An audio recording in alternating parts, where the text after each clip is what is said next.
إن الحمد لله نحمده ونستعينه ونستهديه ونستغفره ونعوذ بالله من شرور أنفسنا وسيئات أعمالنا من يهده الله فلا مضل له ومن يضلل فلا هادي له وأشهد أن لا إله إلا الله وحده لا شريك له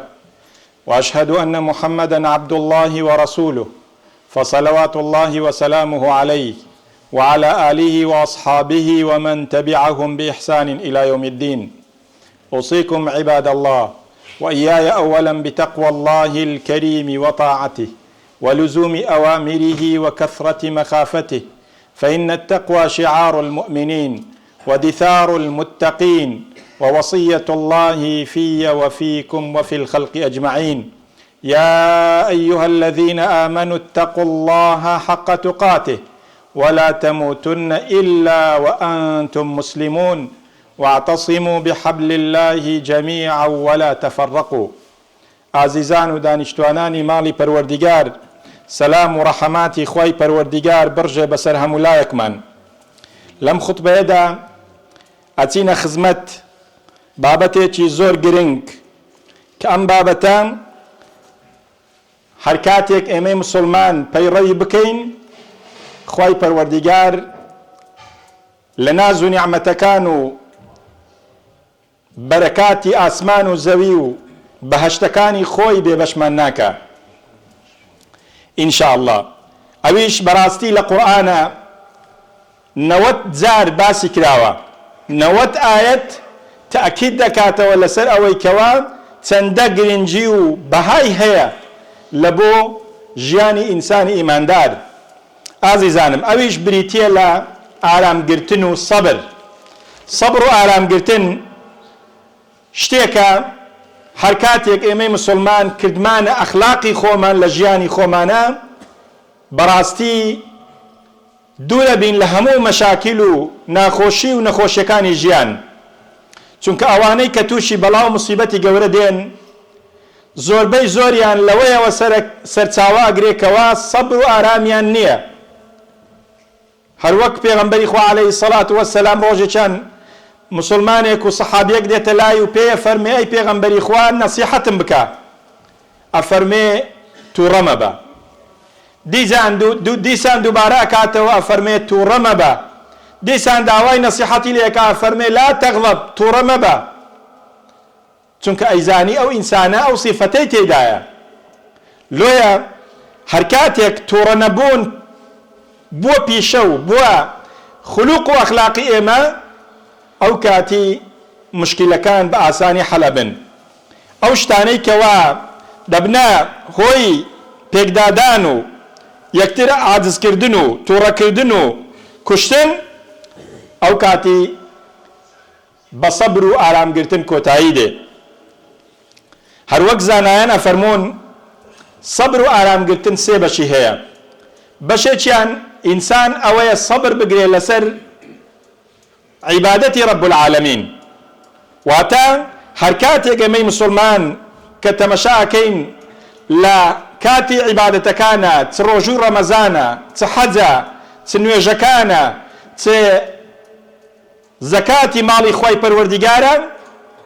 کاتێکەوە ئەو هەموو عیبادەتە کۆکەینەوە لە ژیانی خۆمانە پەیڕەوی ئەکەین، بەڕاستی ئەوە ئاسان نییە ئازیزانم.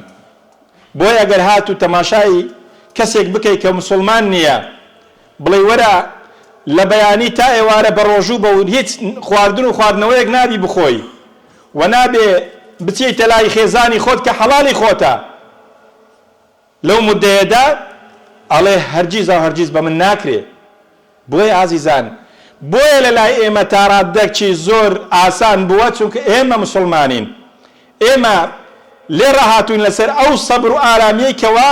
پەیڕەوی ئەکەین لە ژیانی خۆمانە. ئەجینە ئاسان نییە. ئەو پارەی کەوا بە ماندووبوون و شەکەتی و ماندوویەتی کۆت کردوتەوە، ئاسان نییە خوای پەروەردیگار کاتێک کە داوامان لێیەکا 102 و لە ماڵەکەی خۆمانە دەربکەین ئەگەر ساڵی بەسەدا سوڕاوە و گەیشتە حەدی نیساب، ئاسان نییە ئازیزانم. وەڵڵاهی برادرێکم بۆی جێڕامەوە کە ئینسانێکی زۆر ئیماندارە، دەیفەرموو پێش ئەوەی دەوڵەمەند ببم لفكر وخيالي خوم دمقوت شون إنساني دولمند رزيلي أكا بسطا دو نيو لزكاة مالي خوي لعيني كات خوي پروردگار بصدان دفتري پي بخشيوا دي فرمو بيجو دولمند ببم أو فكر وخيالانم بود هاتم قوت أو كسي دولمند رزيلي أكا بو مالا براستي بعقلية بوفاية لبرانبر نعمتكاني خوي پروردگار أو همو نعمتي بس دا رشتوين إنجا شيطان فير اللي بكاو نيدي ضليت كاتك دولمند بوم دري وقتي زكاة دانم هاد والله الشيطان دهات بنجيم ديقو كرة أو دو سطا دوني وزورة أتولا لبيز دفتر پنجا ورقي بدي و پنجا ورقة أخ والله بلاش دروا ديقو أو وسوساني لبو دهينام طلعوا أو جاتي قيشتم كوا شيطان چۆن ئەو کەسانی فریودایە کە ماڵیان خوای گەورە ماڵی پێداون و هەروەها مانیعی زەکاتن بۆیە ئازیزانم ئەو زەکاتە کاتێکەوە دەستی لێ گیرەکەی و دەیبەخشی بەڕاستی ئاسان نییە سەبری ئەوێ لە کاتی سەبرەکەیە خوای پەروەردیگار ئەو هەموو ئەجر و پاداشتەی بۆ داناوین ئێستا باسی ئەکەین دووهەمیان لە وەشانەی کە سەبر لەخۆ ئەگرێ ئەوەیە کە ئینسان سەبر بگرێ لەسەر نەکردنی تاوان سەبرگرتن لەسەر نەکردنی تاوانی ئاسان نییە ئازیزانم هەموو نەفسێک حەزەکە لە هەوا و هەوەس و خۆشیەکان و مەلەذاتەکانی دنیا بچێژێ هیچ نەفسێک نییە حەزی لەوەی نەبێکەوە بچێ لەو شتانەی کەوە خوای پەروەردیگار قەدەغەی کردووە تاقی نەکاتەوە بەڵام کە ئێمەی موسڵمان ئارامەگرین خۆمان منعەکەین و خۆمانە پارێزین ئەو سەبر و ئارامگرتنە ئەجر و پاداشتی لەسەر ئازیزانم وەسێەم بەش لە بەشەکانی سەبر و ئارامگرتن ئەوەیە کە ئینسان سەبر و ئارام بگرێ لەسەر بەڵاو موسیبەتەکان کە ڕووی تێئەکا ئەوجا هەر لە مردنە هەر لە زەرەری مادی و معنەویە یان لە هەر موسیبەتێکی تر نەخۆشیە کە خوای پەروەردیگار تاقیمان ئەکاتەوە دەبێت سەبر و ئارامی لەسەر بگرین بۆیە ئازیزانم گەر تەماشای نوێژ بکەین بەشی یەکەم سەبرگرتن لەسەر تاعات و عیبادەتی رب العالمین نوێژکردن پێنج جار لە ڕۆژێکە تۆ دەستنوێژ بشۆی و کاتی خۆت تەرخان بکەی لە بۆ رب العالمین بەڕاستی ئیلتیزاماتی دەوێ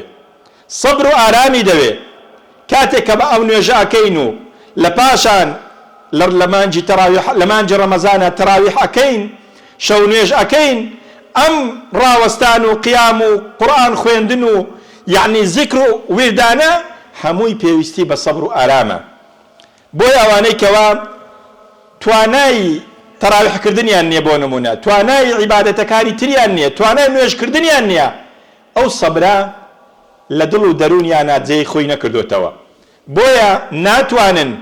لە بەرامبەر نیعمەتەکانی خوای پەروەردیگار شکرانە گوزار بن یاخود ڕۆژوو بە هەمان شێوە خۆ هەر یەک لە ئێمە پێمانەکرێ لە ماڵەوە تێنان بخۆین و بینە ناو مزگەوت بڵێن بە ڕۆژین یان بچینە لای برادەرەکانمان بڵێن بە ڕۆژین بەڵام ئەو سەبر و ئارامیەی کەوە خوای پەروەردیگار پێی بەخشیوین وەی کردووەکەوە لە پەنهاییشە لە خۆشەویستی رب العالمینە ئەم سەبر و ئارامگرتنە لە دڵ و دەروونماندا جێ خۆی کردبێتەوە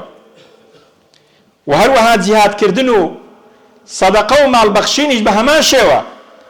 کاتێکەوە ئینسانە چێ بۆ جیهادی رب العالمین تەمەشاکە ڕوبەڕووی کوشتنە بێتەوە نەفسی خۆی لەنێو دەبا بەڵام ئامادەیە بۆ چونکە بەتەمای ئەجر و پاداشتێکی ئەجگار گەورەیە لەلایەن رب العالمینەوە ئەوە تا خوای پەروەردیگارە فەرمێ وما أمروا إلا ليعبدوا الله مخلصين له الدين خوای پەروەردیگار لەو کاتێک کە ئینسان ئەمری پێەکە بەو هەموو فەرائیض و بەو هەموو عیبادەتە جوانە دەبێ ئینسانی ئیماندار ئەو عیبادەت و پەرستشانەی تەنها و تەنها یەکلای کاتەوە لە بۆ خوای پەروەردیگار چونکە زانایانە فەرموون سەبرگرتن لەسەر عیبادەت سێ بەشیشی هەیە ئەویش بەشێکیان ئەوەیە کە ئینسان پێش ئەوەی عیبادەتەکە بکەین سەبرمان هەبێ لەسەر ئەوەی چۆنی بیکەین و بۆ چێی بکەین و چۆن دڵ و دەرونی خۆمان پاکەینەوە لە بۆ رب العالمین و دووهەم حاڵەت ئەوەیە کە ئینسانی موسڵمان لە کاتێکەوە صبر و ئارام پەیڕەوەکە لە عیبادەتەکانی ئەوەیە کە صبر و ئارامگرتنەکەی لە ئەسنای ئەداکردنی عیبادەتەکەی بێ. بۆ نمونەیەک وەرگرین وەکو زەکاتدان، وەکو سەدەقەکردن و خێرکردن. کاتێک لەو مانگەدا ئێمەی موسڵمان ئەوانەی کەوا خوای پەروەردیگار ماڵی پێبەخشیون و زەکاتەکە ئەدەن، ئەبێ لە ئەسنای دانی زەکاتەکە بزانی ئەیدەی بەچێ. خوای پەروەردیگار باسی 8 سنفی کردووە لە قورئانە، دەبێت لەو 8 سنفە دەرنەچێ، نەوەک بە ماڵی خوددا بچین پیاوەتی پێوە بکەین، بڵێن ها فەرموو ئەوە $200 بۆ تۆ، ئەوە $100 بۆ تۆ، بەبێ ئەوەی لێ بکۆڵینەوە ئایا ئەو کەسە مستحق و شایستە و شیاوە بۆ زەکاتەکە یاخود نا. چونکە بەڕاستی عزیزان زۆرم دیوە پیاوەتی بە ماڵی خۆی پەروەردیگارەکە، ماڵی خۆی پەروەردیگار ئەبەخشێ بەبێ ئەوەی لێ بپێچێتەوە کە ئایا ئەم کەسە ئەو ئینسانە زەکاتی پێچێ یان نا. بۆیە هەر کاتێک سەخی بووین بە ماڵی خوا بەبێ ئەوەی پێچینەوەمان لێ کرد، خوای پەروەردیگارم زەکاتەمان لێ قبول ناکە ئازیزان. هەر وەک نوێژ ئەگەر بەبێ دەستنوێژ بیکەین چۆن قبولە؟ قبول نییە. ئەوەش یەکە لە ڕوکنەکان، ئەبێ زۆر بە ئاگاییەوە ئاگامان لێ بێ ئازیزانم. اینجا لە کاتێکەوە ئەیبەخشین دەبێت شەرتی سێمی لێ بێتە جێ، لە پاش بەخشینیشە ئاگامان لێ بێ کە هەوڵ نەدەین ئەو بەخشینە و ئەو زەکاتە بەتاڵکەینەوە، لە خێروبێرەکەی کەمکەینەوە. چۆن لە خێروبێری زەکات و سەدەقە کەمە بێتەوە ئازیزان؟ بەوەی کەوا منەت بکەین بەسەر ئەو کەسەی کەوا داومانەتە پێی. ئەوە تا خوای پەروەردیگار لە قورئانی پیرۆزا فەرمێ لا تبطلوا صدقاتكم بالمن والأذى، نەکەنە ئیمانداران سەدەقات و زەکات و سەرفترەکانتان بدەن بە کەسانێک لە پاشان بە چاویاندا بدەنەوە، لە نێو مەدرسە بیاشێنەوە. ئەگەر لەبەر زەکاتی من نەبی تۆ چۆن ژیان دەبێ سەر؟ ئەگەر لەبەر پارەکە و سەدەقەی من نەبی تۆ لە برسان دەمری. ئەو قسانە وەکو ئەوەی وایە کە هیچت نەبەخشی بێ، وەکو هیچت نەبەخشی بێت و زەکاتەکەت لە ماڵی خۆت دەرنەکرد بێ، خوای پەروەردیگار بەتاڵی ئەکاتەوە و پوچەڵی ئەکاتەوە. بۆیە عزیزانم زۆر گرنگە مراعاتی هەست و شعوری ئینسانی هەژار و فەقیر بکرێ. بەڕاستی ئەم قەت لەگەڵ ئەوەی دانیمە ئینسانی ئیماندار لەسەر تەلەڤیزیۆن و لە پێش چاوی کامیرە و لە نێو خەڵکە کەسانێک ڕەزیلکە بەدانی 100,000 وەرەقەیەک 25,000 واللهی ئەگەر لە بۆ خوش بێ لە خێر و بێرەکەی کەمە بێتەوە. ئەوە تا برادێک بۆی جەرامەوە گوتی برادێکم هەبوو زۆر فەقیر بوو، حاڵەتێکی ناتەبیعی بەسەر داهات، پێشتر وا نەبوو، فەقیری ڕووی تێ کرد و هەژار بوو. ئەڵێ ویستم یارمەتی بدەم بە شێوازێک لە شێوازەکان کە هەست پێ نەکە ئەو پارە لەلایەن منەوەیە، چونکە حەزم نەدەکرد کاتێکەوە ڕوبەڕوو دانیشین و سۆبە دەکەین و مەجلیس دەکەین هەستێک لە ناخیا دروست ببێ کە من یارمەتیم داوە و من لەو قەرداریەی کەواتەی کەوتووە ڕزگارم کردووە. ئەڵێ هەستام ئەو زەکاتەی هەم بوو لە بۆم نات بە برادێکی خۆم، پێم گوت پێی بڵێ ئەوە وەکو وەکیل ئەمن وەکالەتی ئەو پارەی درایتە من بیدەم بە ئینسانی مستحق، و منیش تۆم لە هەموو کەس مستحق تر زانی و بۆیە پارەکەم بۆ هێناوی و تکایە لێم وەربگرە. دەڵێ لەو کاتێک کە لێی وەرگرتم و لە پاشان خێزانی بۆی جێڕابەوە بۆ برادەرە، دەڵێ لەو کاتێک کە پارەکەی کردبووەوە طبعا برادەرە یەکەمی زانی بووی چەند قەردارە، دەڵێ کاتێکەوە کردبیەوە دەڵێ وەڵڵاهی دەستی بە گریان کرد، دەستی بە گریان کرد لەسەر ئەو پارەی کەوا وەری گرتبوو. دەی فەرموو وەڵڵاه هەموو کات دوعامە کردن بۆ خودایە ئەو قەردەم لەسەر لابەری تووشی ڕەزالەتی و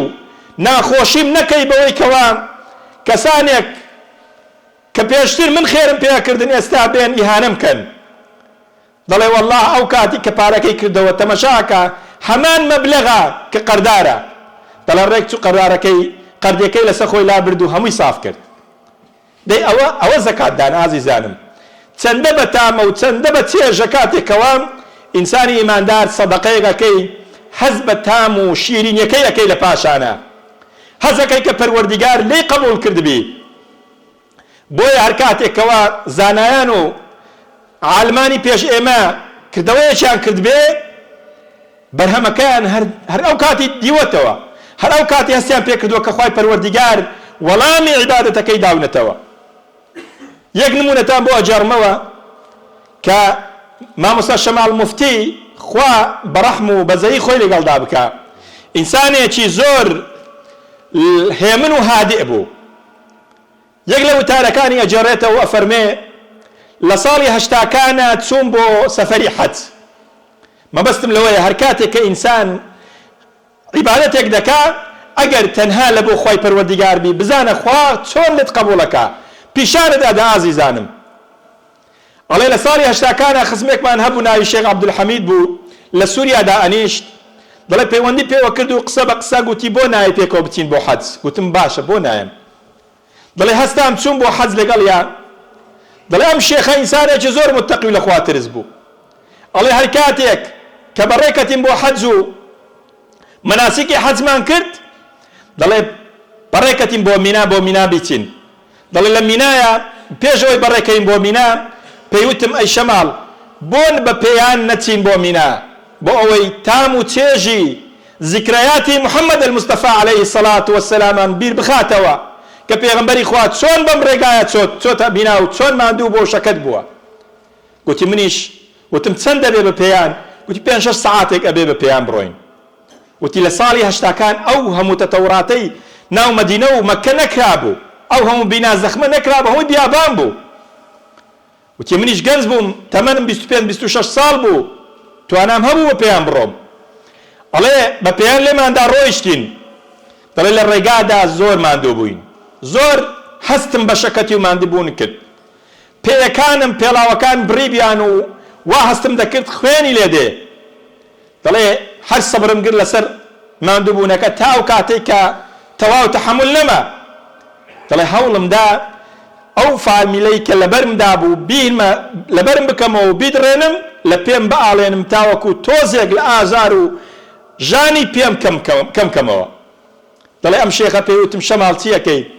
وتم وەڵاهی دامنا ئەو فامیلە بدڕێنم تۆزێک لە پێم بەئاڵێنم و ژانی پێم کەمکەمەوە. دەڵێ وتی ئەی تەمەشای لای ڕاستی خۆت بکە، ئەم لەفافە بەکار بهێنە. دەڵێ ئاورم داوە لای ڕاستەی خۆم تەمەشام کرد بۆکسێکی ئیمەرجنسی لەفاف، ئەو لەفافانەی کە لە خەستەخانە عادەتەن کونکونە ئەگەر ئەوەی دیبی دەزانی چییە. دەڵێ ئەو بۆکسەدان درابوو پڕ لەفاف. لەو بیابانان بۆکسە چی ئەکا؟ ئەڵێ بۆکسەکەم کردەوە تەمەشام کرد هەمووی لەفافی تایە. دەڵێ هەندێک لەفافم هینا سارد دەتەگۆ لە نەر مجەمیدەدان دراوە. ئەڵێ وەڵاهی کە پێم پێدا پۆشی بە پێم ئەوە کرد هەرچی ژان و ئێش و ژانە لە پێم نەما، هەستم بە هیچ نەکرد لەو ژانەی کە پێشتر هەی بوو. ئەڵێ شێخ عەبدولحەمید پێی فەرمۆم شەماڵ ئەوە یەک.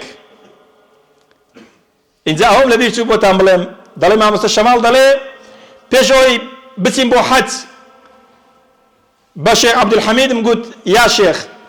چۆن بزانین خۆی پەروەردیگار حەجەکەی قبول کردین؟ ئەو هەموو ماندووبوون و ئەو هەموو مەساریف و ئەو هەموو شەکەتێ بکەین چ نیشانەیەک دەبێ ئینسان دڵی پێخۆش بێ؟ فەرمووی 3 نیشانەت پیشان ئەدەم لە حەجەکە کە خۆی پەروەردیگار حەجەکەی لێ قبول کردینە ئینشاءالله. اینجا فەرمووی ئەوە یەک. دەڵێ زۆرم سەیر پێ هات بەڕاستی، یعنی معجزە ئاسان معجزەیەک بوو بۆمە. لەو بیابانە ئەم لەفاف و کلێنکسانەماندی. دەڵێ اینجا بەڕێکەتین زیاتر ڕۆیشتین. دەڵێ هەتا وای لێ هات زۆر ماندی بووین، هەستمان بە توێنوتێکی زۆر کرد، نەمانتوانی تەحەمل بکەین. داوام لێ کرد یا شێخ زۆر توێنویمە، چی بکەین بۆ ئەوەی قمارێکمان دەستکەوێ؟ وتی یەقیتی تر بڕۆین تووشی کانیەکی زۆر باش دەبین، کانیەکی زۆر سازگار. لەو بیابانە کانی چیەکە؟ ئەرێ وەڵاهی هەر چەند دەقەیەک ڕۆیشتین. ئەڵێ کانیەک هەبوو چوینە سەری ئەو کانیە تام و چێژی ئاوەکەی تا ئێستاش لەژێر زارمایە.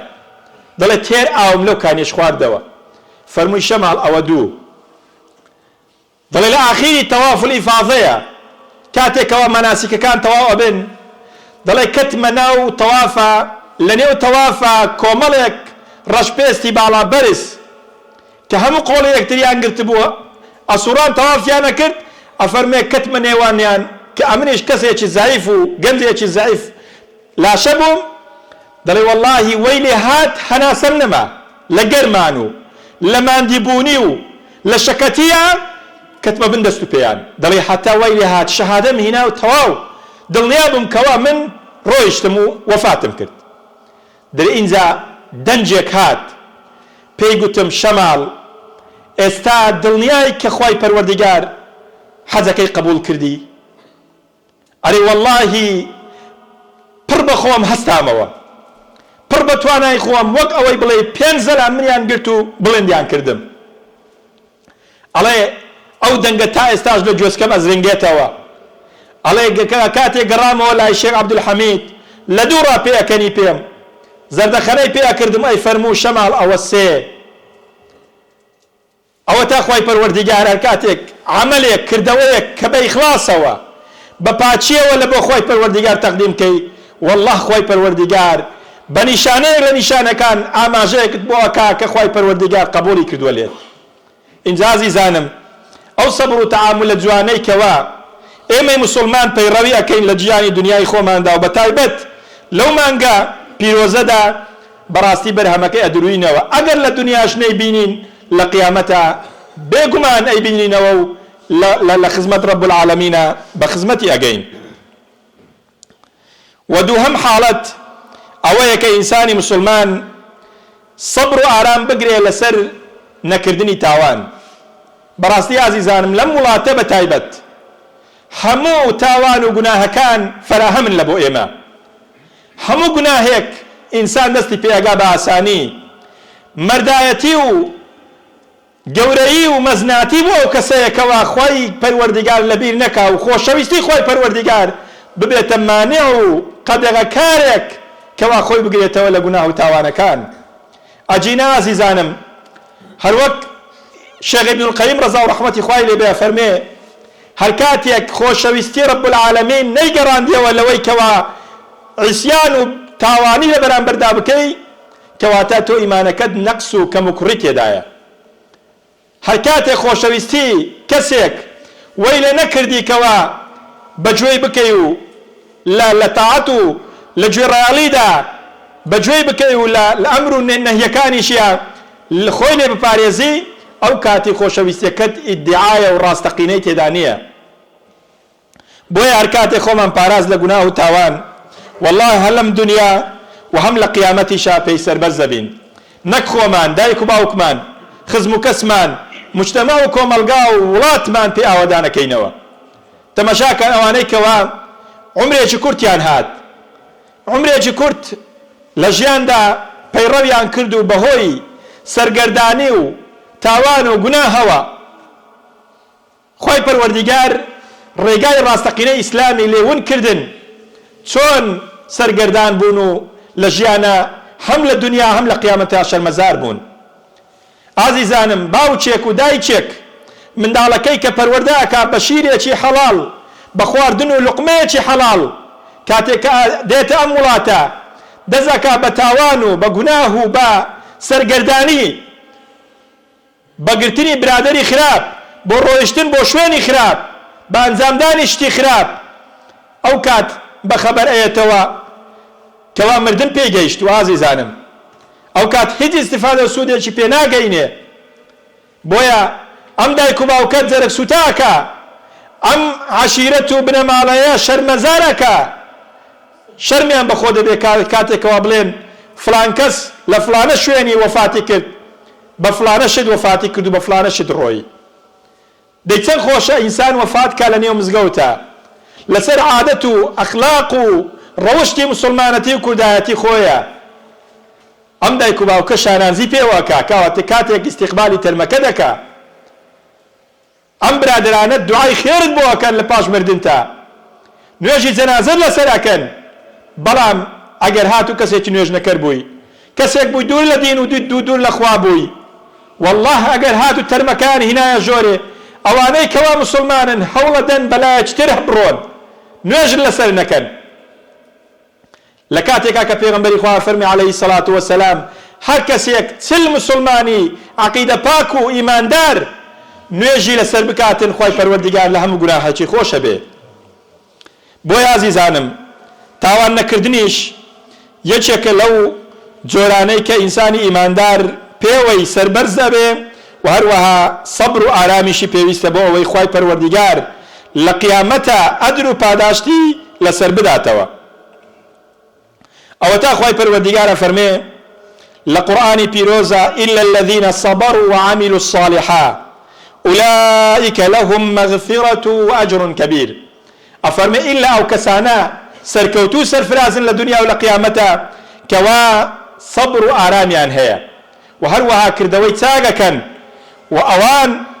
لباش روجا لخوشبوني خواي پروردگار شموليان دكاو قلمي عفو بسر تاوانا كانيان داده هندير للان پروردگار وأجر پاداشته چي ازگار جوريان هيا بويا عزيزانم ئەم ئارامگرتنە خولوقێکە هەر کاتێک پەیڕەومان کرد ناتوانین وازی لێ بێنین بەڵام هەر کاتێک خۆمان پێ نەڕازاندەوە نەمانتوانی ببێتە ئەخلاقێک لە نێو نەفس و دڵ و دەروونمان وەڵاهی تووشی زۆر بەڵامان ئەکا تووشی زۆر موسیبەتمان ئەکا دوورمان ئەخا لە عیبادەتەکانی پەروەردیگار بۆیە لە کۆتاییە داواکارم لە خوای پەروەردیگار کە ئەم ئەخلاقە جوانە بکاتە شیعار و دڵ و دەروونمانی پێ بڕازێنێتەوە یا ربی خدا سەبر و ئارامیمان زیاد بکەی یا ئیلاهی یا رب العالمین لێت دەپاڕێنەوە لەو شوێن و جێگا و کاتە مبارەکە سەبر و ئارامگرتن بکە پیشەی دڵ و دەروونمان لە عیبادەتەکانمان لە نەکردنی ماسیە و تاوانەکان و هەروەها لە کاتێک کە بەڵاو موسیبەت و ناخۆشەکان ڕوومان تێەکەن یا رب العالمین لێت دەپاڕێنەوە لەو شوێن و جێگایە ئەوەی نەخۆشە شیفای بۆ بنێری ئەوەی قەرزارە قەرزەکەی لەسەر هەڵگری ئەوەی تووشی بەڵایەک موسیبەتێک دڵتوندیەک بووە ئیلاهی یا رب العالمین لێت دەپاڕێنەوە دڵتوندی و ناخۆشەکانی لەسەر سوکەی آمين آمين الحمد لله رب العالمين نبهني الله وإياكم عن نومة الغافلين وحشرني وإياكم تحت لواء سيد المرسلين ادعوا الله وأنتم موقنون بالإجابة الحمد لله من توفيقي والاعتصامي ولا حول ولا قوة إلا بالله عليه توكلت وإليه أنيب أشهد أن لا إله إلا الله وحده لا شريك له وأشهد أن محمدا عبد الله ورسوله فصلوات الله وسلامه عليه وعلى آله وأصحابه ومن تبعهم بإحسان إلى يوم الدين أوصيكم عباد الله وإياي أولا بتقوى الله الكريم وطاعته ولزوم أوامره وكثرة مخافته فإن التقوى شعار المؤمنين ودثار المتقين ووصية الله في وفيكم وفي الخلق أجمعين يا أيها الذين آمنوا اتقوا الله حق تقاته ولا تموتن إلا وأنتم مسلمون عزيزان مسلمانانی دانیشتوی ماڵی پەروەردیگار لەم ڕەمەزانەدا وەکو معلومی جەنابتانە ئێمە هەموو ڕۆژێ ئیفتارمان هەیە ئینجا ئەوانەی کەوا حەزەکەن بەشدار بن لەم خێرە گەورە لەم پاداشتە عەظیمە بەڕاستی هەلێکە دووبارە نابێتەوە کەس گەرەنتی ئەوەی نییە کە ڕەمەزانێکی تر ئەگەینەوە ئەم کات و ساتە پیرۆزە عیبادەتی خوای پەروەردیگاری تێدا ئەکەین تاعەت و ڕۆژوو تەراویحەکانی تێدا ئەنجام ئەدەین هیچ گەرەنتیەک نییە کەوا مردن نەمانگاتێ و ڕاپێچمان نەکا ئەو ماڵ و سەرەت و سامانەی کەوا بەجێ ئەهێڵین لە بۆ میلادگرەکان وەڵاهی نەمنەتیان پێیە و هەروەها گەرەنتیش نییە لەوەی ئایا میلادگرەکانمان لە شتی چاک و باش سەرفی ئەکەن یاخود لە شتی خراپ خوا نەخواستە ئەگەر لە شتی خراپ سەرفیان کرد ئەو کات حیساب و کتابێکی ترمان بۆ زیادە بێ لە قیامەتە ئەم پارەت چۆن پەیدا کرد و چۆن سەرف کرا و چۆن سەرفت کرد بۆچێت بەجێ هێشت ئەم خێرە بەدەستی خۆمان ڕەوانی قیامەتی خۆمانی بکەین ئەگەر بەدەستی خۆمان ڕەوانمان کرد ئەو کات بەرهەمەکەیە دوورینەوە بەڵام ئەو کات کە بەجێ هەڵین بۆ میلادگرەکان دەبێ چاوەڕوانی ئەوە بین میلادگرەکانمان سەدەقەیەک خێرێکمان بۆ بکەن ئەویش ئەگەر بیکە ئەگەر ساڵح دەرنەچێ ئەویش ناکە بۆیە هەوڵ دەن عزیزان بە پێی توانە بەشدار بن لەم سی ڕۆژە و بی ئەجر و پاداشتی ئەم سی ڕۆژە لێیدا مەحروم نەبین آمين آمين. الحمد لله رب العالمين. نبأني الله وإياكم عن نومة الغافلين، وحشرني وإياكم تحت لواء سيد المرسلين. اللهم اغفر للمؤمنين والمؤمنات، المسلمين والمسلمات، الأحياء منهم والأموات، من أهل السنة والجماعة والجماعات. اللهم من أراد بنا وبالإسلام والمسلمين خيرا فوفقه لكل خير، ومن أراد بنا وبالإسلام والمسلمين سوءا أو شرا فصب الشر على رأسه يا عزيز يا جبار. أقيموا الصلاة يرحمكم الله.